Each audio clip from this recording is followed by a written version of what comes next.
Hi friends, welcome to Nisha Rose kitchen. ഇന്ന് നമുക്ക് മഞ്ഞൾ ചെടിയും മഞ്ഞളും നോക്കാം. ആയുർവേദത്തിൽ നല്ലൊരു മെഡിസിനാണ് മഞ്ഞൾ. നമ്മുടെ വീടുകളിൽ ചെടിച്ചട്ടിയിൽ മഞ്ഞൾ നട്ടു വളർത്താവുന്നതാണ്. പ്രത്യേക പരിചരണം ഒന്നും വേണ്ട ഈ മഞ്ഞൾ ചെടിക്ക്. ആഴ്ചയിൽ 2-3 പ്രാവശ്യം വെള്ളം ഒഴിച്ചു കൊടുത്താൽ മതി. പിന്നെ ഒരു 2 മാസം കഴിയുമ്പോൾ അല്പം ജൈവവളം ഇട്ട് കൊടുക്കുന്നത് നല്ലതാണ്. അപ്പോൾ നന്നായിട്ട് മഞ്ഞൾ വളർന്നു വന്നോളും. ഫ്ളാറ്റുകളിലൊക്കെ താമസിക്കുന്നവർക്കും വളരെ ഈസി ആയിട്ട് തന്നെ വളർത്താം.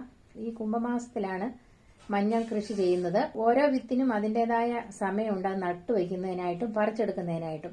അപ്പോൾ നമുക്ക് ഏപ്രിൽ മാസം ഒരു ചെടിച്ചട്ടിയിൽ ഈ മഞ്ഞളിന്റെ വിത്ത് നമുക്ക് നട്ടുവച്ചിരുന്നാൽ ജനുവരി ഫെബ്രുവരി മാസങ്ങളിലാണ് ഇത് പറിച്ചെടുക്കുന്നത്.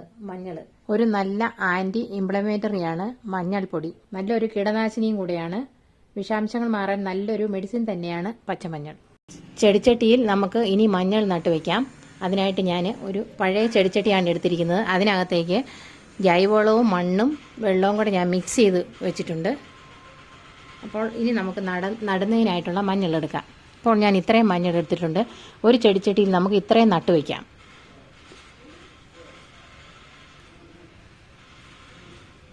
ഫ്ലാറ്റുകളിലൊക്കെ താമസിക്കുന്നവർക്കും മഞ്ഞൾ നട്ട് വളർത്താം. നമ്മുടെ വീട്ടിൽ ഒരു മഞ്ഞൾ ചെടിയെങ്കിലും നട്ട് വളർത്തിയാൽ നമ്മുടെ ആവശ്യത്തിന് നമുക്ക് പറിച്ചെടുക്കാം. മണ്ണിന് നടാനായിട്ട് നമ്മൾ മണ്ണ് മാറ്റിയെടുക്കുമ്പോൾ ഇത്രയും വേണം നമുക്ക്. അതിൻ്റെ നട്ടുവെക്കാനായിട്ട് നമ്മൾ മണ്ണ് മാറ്റുമ്പോൾ കുറച്ച് ആഴം വേണം.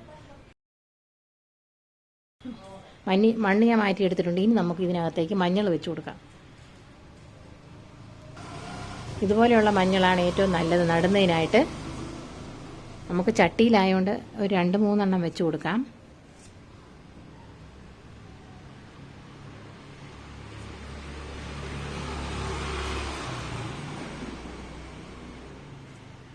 പറമ്പിലൊക്കെ നടുന്നവർക്ക് അകലത്തിൽ നട്ടാൽ മതിയാവും. നമുക്ക് ഒരു ചെടിച്ചട്ടിയിലായതുകൊണ്ട് ഒരു 3 എണ്ണം ഞാൻ വെച്ച് കൊടുത്തിട്ടുണ്ട്. ഇനി നമുക്ക് അതിന് മേലേക്ക് മണ്ണിട്ട് കൊടുക്കാം.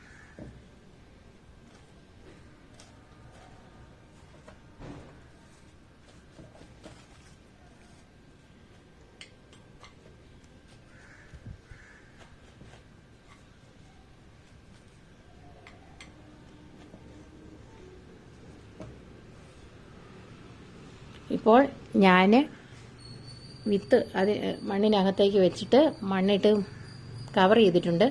മണ്ണ് ഉറപ്പിച്ചും വെച്ചു. ഇനി അത് അവിടെ ഇരുന്ന് കിളിർത്ത് വന്നുകൊള്ളും. നമുക്ക് ആഴ്ചയിൽ ഒരു 3-4 പ്രാവശ്യം വെള്ളം ഒഴിച്ചു കൊടുത്താൽ മതി. ഡെയിലി വെള്ളമൊന്നും ഒഴിച്ചു കൊടുക്കേണ്ട ആവശ്യമില്ല.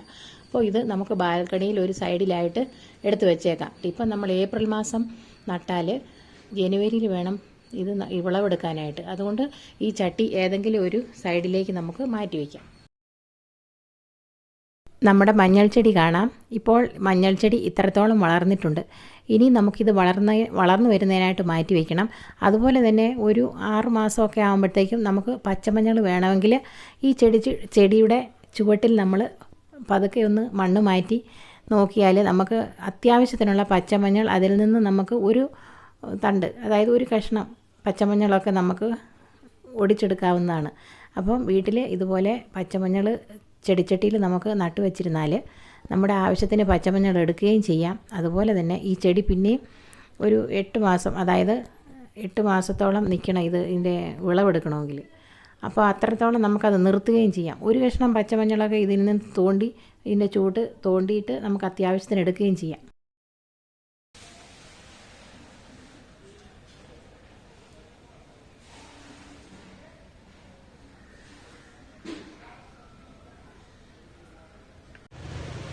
ഇപ്പോൾ നമ്മുടെ മഞ്ഞൾ പറിക്കാറായിട്ടുണ്ട്. കണ്ടോ, മഞ്ഞളിൻ്റെ ഇലയെല്ലാം ഉണങ്ങിയിട്ടുണ്ട്.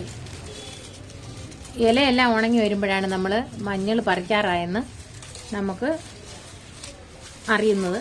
അതുകൊണ്ട് ഇനി നമുക്ക് ഈ മഞ്ഞളൊന്ന് പറിച്ചു നോക്കാം. ഇതിൻ്റെ ചുവട്ടിൽ എന്തുമാത്രം മഞ്ഞളുണ്ടെന്ന് നോക്കാം. നമുക്കിനി ഇത് പറിച്ചെടുക്കാം.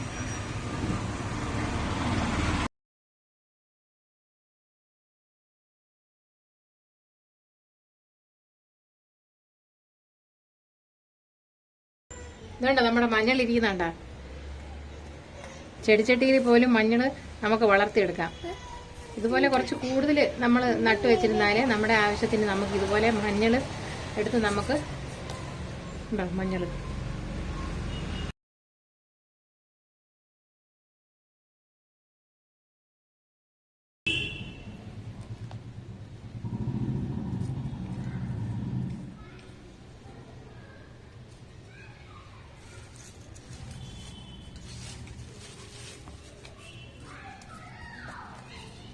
ഇനി മഞ്ഞൾ ഇതിനകത്തുനിന്ന് എടുക്കാനുണ്ട്. ഒടിഞ്ഞു പോയി നമ്മൾ പറിച്ചപ്പോഴത്തേക്ക്. ഒടിഞ്ഞു പോയി.